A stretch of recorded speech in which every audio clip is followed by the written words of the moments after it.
Now, you'd think that after 4,500 years, a structure this famous would have given up all its secrets, but you'd be wrong.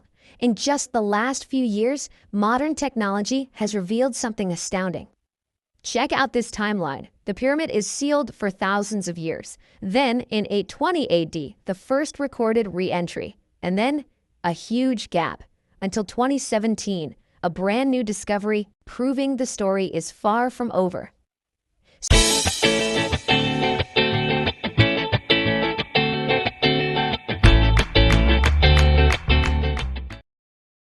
For 4,500 years, one structure has stood as the ultimate symbol of human ambition, the Great Pyramid of Giza.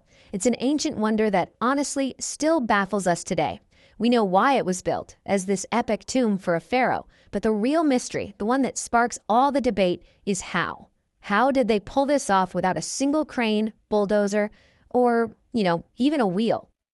To even begin to wrap our heads around this, let's just start with one number: 6 million tons.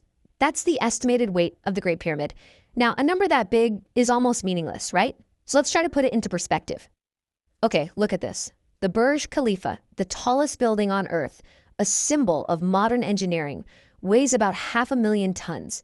The Great Pyramid is 12 times heavier. This wasn't just building something. This was literally moving a mountain. Which brings us right back to that huge, nagging question. How did an ancient civilization, armed with pretty much just copper, stone, and wood, accomplish something that just dwarfs our own modern marvels? That's the puzzle we're going to try and solve together. Okay, let's dive in. The so-called miracle of the pyramid wasn't one single act of magic. Nope. It was a whole series of brilliant and actually pretty low-tech solutions. And it all starts with the very first challenge. How do you cut over 2 million blocks of stone out of the earth? For the really hard granite, they used a terrifyingly simple method: thermal shock. Workers would light huge fires right up against the rock face. Once it was scorching hot, they'd douse it with cold water. That sudden temperature change would crack and weaken the stone, letting them pry out these massive blocks with just simple copper chisels. It's brutal, but absolutely brilliant. And getting them to fit perfectly? I mean, so perfectly you can't even fit a piece of paper between them. They used a kind of ancient sandpaper. It was this abrasive powder made from crushed quartzite. See, unlike regular sand with its round grains, quartzite grains are super sharp-edged. This let them sand the blocks down to an absolutely perfect, mortar-free fit. All right, so they've cut and shaped millions of these perfect multi-ton blocks. The next challenge was somehow even bigger. How on earth did they move them from the quarry and then get them up a structure that was eventually going to be nearly 150 meters tall? The pace they had to keep is just mind-boggling.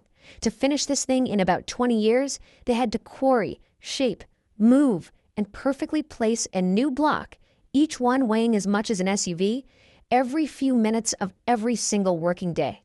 This wasn't just construction. It was a non-stop, 2-decade-long logistical ballet.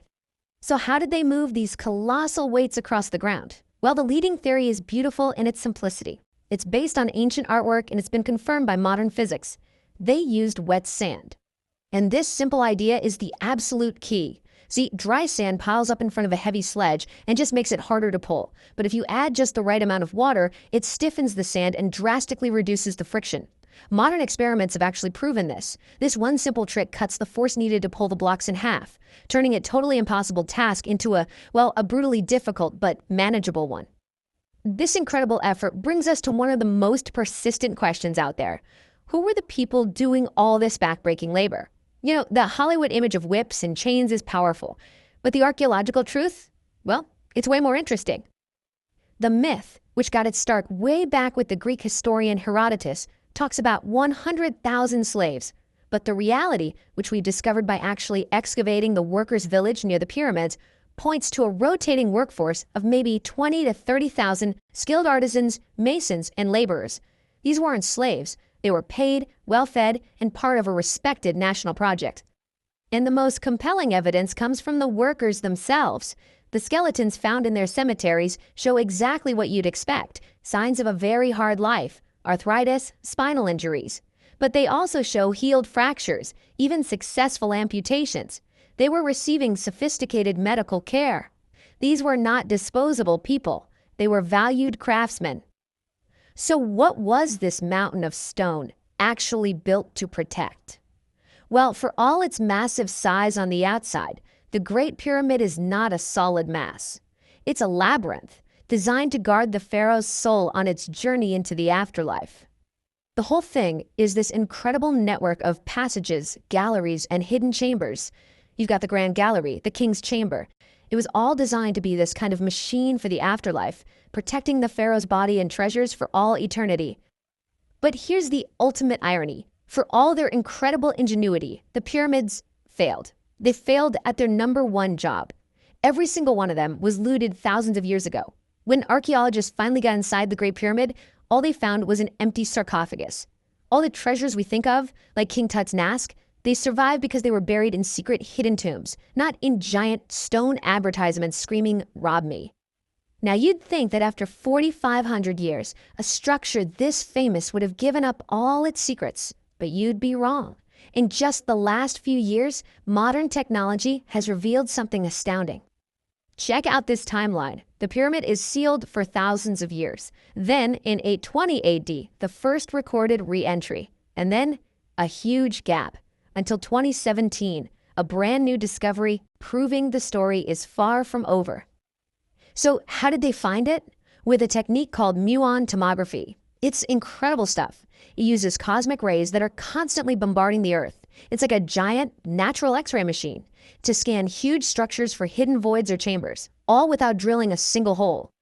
And what they found was a massive, previously unknown void. It's over 100 feet long. To give you some scale, that is longer than a professional basketball court, hidden deep inside the pyramid, and we never knew it was there.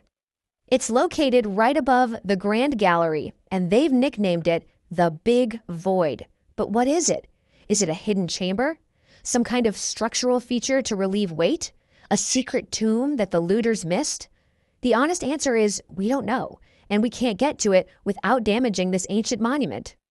This really gets to the heart of it. When we're faced with something so incredible, it's tempting to look for crazy explanations like aliens. But the real answer is so much more impressive. The pyramids are the ultimate proof of human ingenuity, organization, and our relentless drive to build something that lasts forever.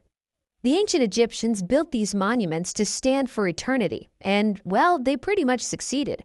But in doing so, they left us with this timeless puzzle, a puzzle that, thanks to new technology, we are still just beginning to unravel. The real question is, what secrets will they reveal next?